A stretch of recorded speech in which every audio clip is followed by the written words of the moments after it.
So yun nga guys, welcome back again dito sa aking channel. At today's video may i-unbox ako guys na in-order ko from Shopee. So ito yung in-order ko na solar auto darkening welding mask. So ayan. Nakuha ko lang siya ng 259 guys, kasama na yung gloves kasi medyo naka discount tayo, free shipping. Tsaka ginamitan ko ng coins kaya naging 259 lang. 285 dapat tong mask pero naging 200 na lang. Plus yung gloves na 59 kaya 259. So ang kagandahan guys, dito naka-box. Halata naman na naka-box siya. So ayan, unbox na natin.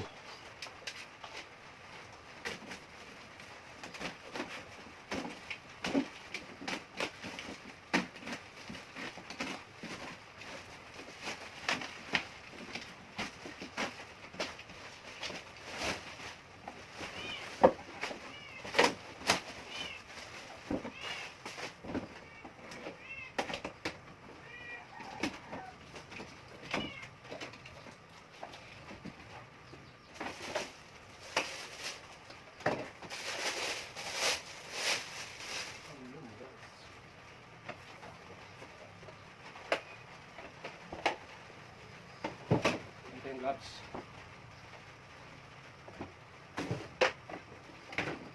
So yan guys, ang ganda. So kapal nung ano niya, plastic, kapal. Tsaka ang kagandahan dito guys, may decals pa siya, parang ano lang parang motor lang no. So yan.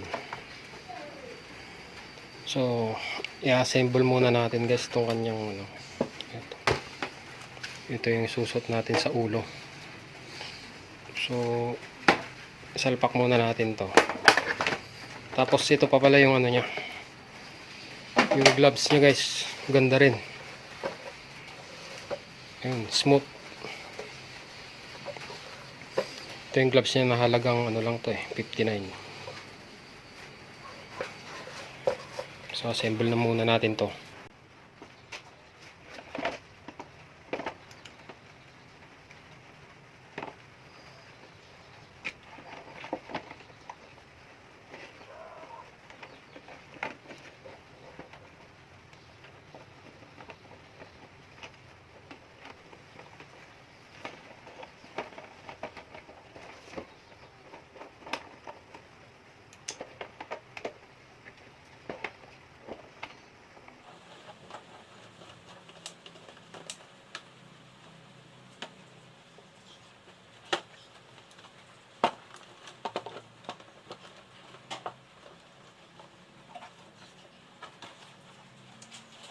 Guys, yan lang yung pagkakaano niya dito. So may nakita akong butas dito guys. Pwede siguro itong ano, may nabibili kasi na ano lang, tawag dito yung solar ano lang, solar glass na may adjustment. So dito yung nakalagay. So kapag ka siguro nasira to, pwede nating palitan ng may adjuster dito. So ayan na, nakaabang na siya. So ayan na guys. So te-testing na natin kung ayos ba to. So tanggalin muna natin yung takip.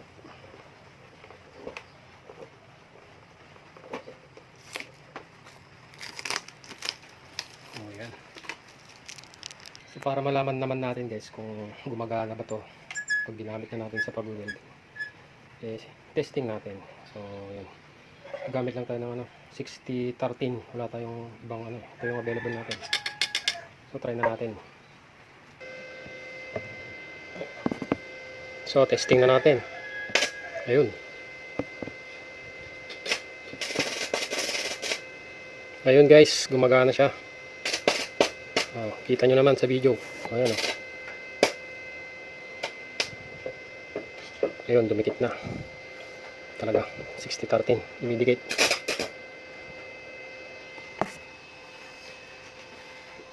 So ayan nga, ito na ang ating unboxing at review. So ang hindi ko lang nagustuhan dito guys, hindi pala nabubuksan dito niya. So nakapix na pala siya dyan. So hindi natin pwedeng buksan kung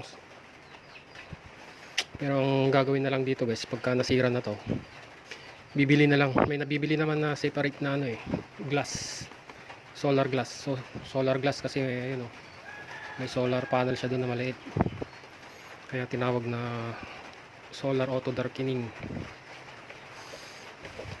So yan guys, sa mga naghahanap ng helmet yan na affordable lang, ayan, halagang 289. Nakakuha ko ng discount, so nakuha ko lang siya ng 200 kasama yung gloves, 59, 259. So ayun, okay, so yung review natin dito. So dun sa mga tropa ko dyan guys na dun sa training center, ayan, helmet. So huwag nyo na rin kalimutang mag-subscribe dito sa channel ko guys. So yun, shout out nga pala sa mga kasama ko dyan sa training center, dun sa The Great Provider Educational Center of Northern Luzon Incorporated. So shout out sa ating lahat dyan. Ayun nga guys, thanks for watching, don't forget to subscribe. See you next video.